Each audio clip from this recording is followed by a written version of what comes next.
नमस्कार दर्शक बंधु मु प्रदीप आपण मानक स्वागत करुच्ची आज आउ एक नवा भिडियो तो दर्शक बंधु जदि आपण माने कौनसी चिटफंड कंपनी रे टंका रखी आपण मानकर टंका हरैचंती ताहले राज्य सरकार तरफ वर्तमान जो व्यवस्था करा जायछि जहाद्वारा कि राज्य रे थिबा समस्त क्षुद्र चिटफंड जमाकारी टंका फेरस्त करिवार लिस्ट वर्तमान प्रत्येक जिल्लार ऑफिशियल पोर्टाल रे उपलब्ध अछि एवं जो मानकर लिस्ट रे नाम अच्छी से जो अपडेट पूर्वर थिला जे 31 जनवरी सुधा जदि आपण मानकर नाम लिस्ट रे रहउची ताले आपण मानकर टंका फेरस्त करा जिवो एवं आपण माने निजर आवश्यक डॉक्यूमेंट नहीं निजर आरआई को सहित जोगाजोग करिवे जहा द्वारा कि आपण मानकर टंका आपण माने फेरस्त करि पारिबे एवं एथिरे जहा कि जो मानकर जमा 10,000 टंका रु कम रही से सबू जमाकारी टंका वर्तमान फेरस्त करा जिवार व्यवस्था राज्य सरकार तरफ करा जायतिला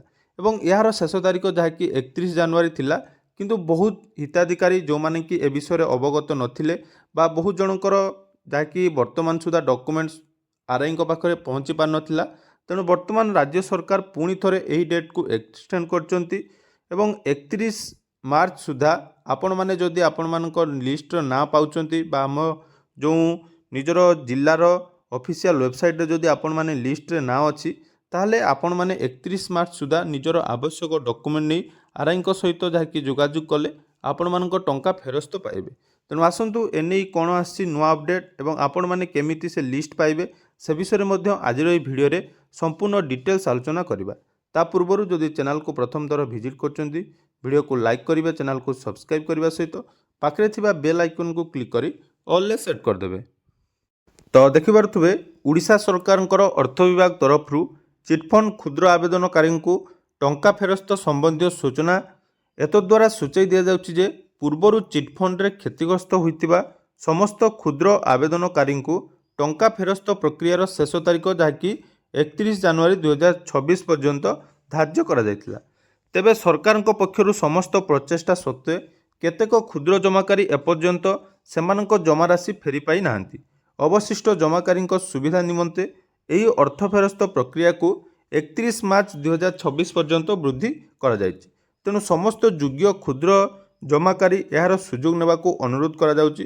देखंतु एटा जेहेतु आमर अर्थ विभाग तरफ बा ओडिशा सरकार तरफ आपण मानकर बारंबार नोटिस दिया जायछि या सत्वे मध्य बहुत जन हिताधिकारी रहिचंती जो माने कि यार लाभ नहीं पारि नांती तो जदि आपण मानकर परिवार रे बा आपण माने निजे जदि टंका रखिचंती ताहले निहाती वीडियो को शेष जाए देखंतु एवं वीडियोटी निहाती आपण मानक परिवार समस्त सहित शेयर करंतु जहाद्वारा कि जो माने योग्य हिताधिकारी चिन्हट करा जायछि सेमाने तांकर पैसा जहाँकि 31 मार्च सुधा पाई पारिबे एथिरे देखंतु को माने एथिरे सुजोग पाइबे तेणु मान्यवर तदंत कमिशन सुपारिश करिथिबा और फेरस्त पाई नथिबा समस्त क्षुद्र जमाकारी जो मानक टंका 10,000 टंका रु कम जमा करिसेंती सेमानकु जहाँकि एथिरे टंका मिलिबो या सहित गोल्डन लैंड डेवलप्स कंपनी समूहर प्रथम पर्यायर फेरस्त पाई नथिबा समस्त क्षुद्र जमाकारी जो मानकर 8,000 टंका पर्यंत जमा अछि सेमाने जहाँकि एथिरे टंका पाइबे।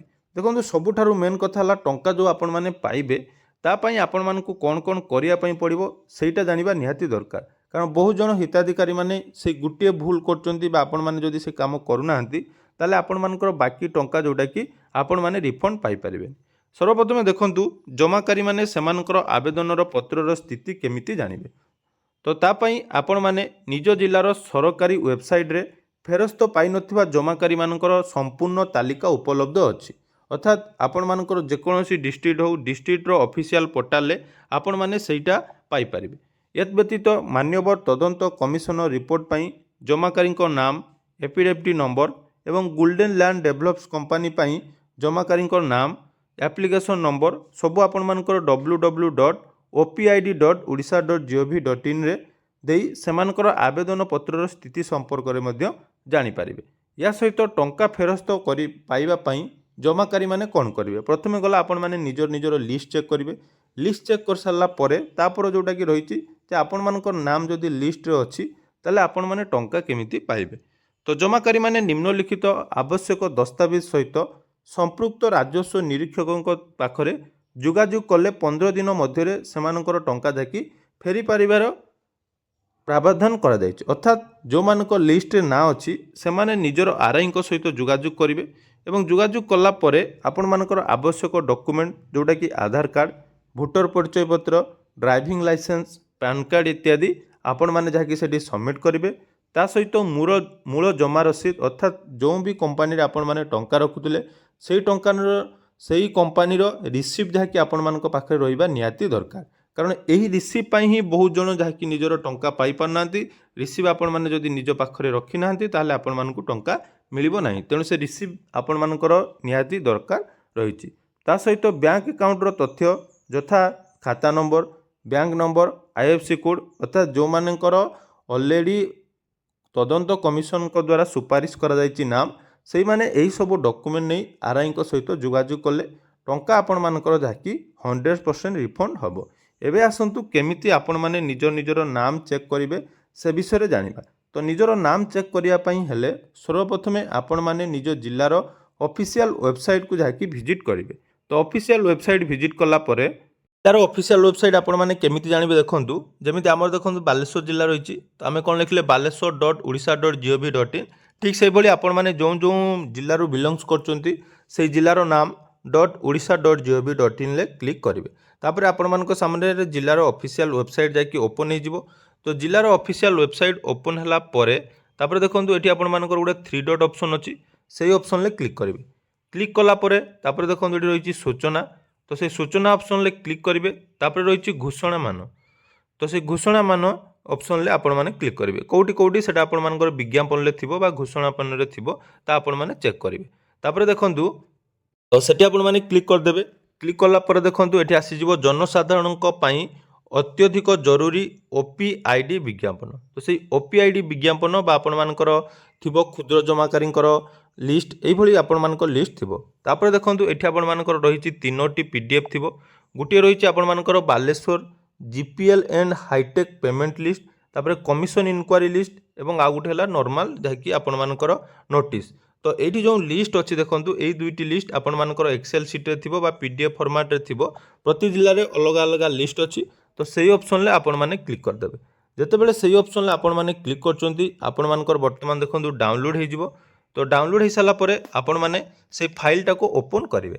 ତ ଯେତେବେଳେ ଫାଇଲ ଓପନ୍ କରିବେ ଏଠି ଆପଣମାନଙ୍କର ସମସ୍ତ ଡିଟେଲ୍ସ ଆସିବ ଅର୍ଥାତ୍ ବର୍ତ୍ତମାନ ଆପଣମାନଙ୍କର ଆପ୍ଲିକେସନ୍ ID ଠୁ ଆରମ୍ଭ କରି ଆପଣମାନଙ୍କର ମୋବାଇଲ ନମ୍ବର ବା ଯେଉଁ ଆପ୍ଲିକେସନ୍ ଆପଣମାନେ ସବମିଟ୍ କରିଥିଲେ ବା ଯେଉଁ ହିତାଧିକାରୀଙ୍କ ନାମ ଏଠି ସିଲେକ୍ଟ ହେଇଛି ସେମାନଙ୍କର ସମସ୍ତ ଡିଟେଲ୍ସ ଯାଇକି ଏଠି ଆପଣମାନଙ୍କର ଆସିବ। ତେଣୁ ଯେତେବେଳେ ଆସୁଛି ତାପରେ ଦେଖନ୍ତୁ ଏଠି ଷ୍ଟାଟସ୍ ଦେଖନ୍ତୁ କରେଣ୍ଟ ଷ୍ଟାଟସ୍ କ'ଣ ରହିଛି ନା ଆଇଡେଣ୍ଟିଟି ବଣ୍ଡ ଫରୱାର୍ଡ଼ ତହସିଲ ଟୁ ଫିଲ୍ଡ ଭେରିଫିକେସନ୍ ଅର୍ଥାତ୍ ସବୁ ତହସିଲକୁ ଆପଣମାନଙ୍କର ଫିଲ୍ଡ ଭେରିଫିକେସନ୍ ପାଇଁ ପଠାଯାଇଛି। ତେଣୁ ଏଠି କେଉଁ କମ୍ପାନୀ ଆପଣମାନଙ୍କର କେଉଁ ହିତାଧିକାରୀଙ୍କୁ ଚୟନ କରିଛି ତାଙ୍କର ଡିଷ୍ଟ୍ରିକ୍ଟ ଏବଂ ତାଙ୍କର ବ୍ଲକ ତା ସହିତ ତାଙ୍କର ଗାଁର ଲିଷ୍ଟ ମଧ୍ୟ ଏଠି ଆପଣମାନେ ଚେକ୍ କରିପାରିବେ। ତ ଏହି ଲିଷ୍ଟରେ ଆପଣମାନଙ୍କର ନାଁ ଥିଲେ ଆପଣମାନେ 31 ମାର୍ଚ୍ଚ ପୂର୍ବରୁ ନିଜର ଆର୍ଆଇଙ୍କ ସହିତ ଯୋଗାଯୋଗ କରି ଆବଶ୍ୟକ ଡକୁମେଣ୍ଟ ଦିଅନ୍ତୁ ଯାହାଦ୍ୱାରା କି ଆପଣମାନଙ୍କ ଟଙ୍କା ଯାଇକି ଆପଣମାନେ ଫେରସ୍ତ ପାଇପାରିବେ। ତେଣୁ ଯେଉଁ ହିତାଧିକାରୀମାନେ ବର୍ତ୍ତମାନ ସୁଦ୍ଧା ଏହି କାମ କରିନାହାନ୍ତି ଜଲ୍ଦି ଆପଣମାନେ ଏହି କାମ କରେଇ ନିଅନ୍ତୁ। ଆଶା କରୁଛି ଭିଡ଼ିଓଟି ଆପଣମାନଙ୍କ ପାଇଁ ନିହାତି ଇନଫର୍ମେଟିଭ୍ ଥିବ। ତ ଯଦି ଭିଡ଼ିଓଟି ଭଲ ଲାଗିଛି ଚ୍ୟାନେଲକୁ ସବସ୍କ୍ରାଇବ୍ କରିବେ ଏବଂ ଆପଣମାନେ କେଉଁ ଡିଷ୍ଟ୍ରିକ୍ଟରୁ ଭିଡ଼ିଓ ଦେଖୁଛନ୍ତି କମେଣ୍ଟ ସେକ୍ସନରେ ଜଣାଇବେ।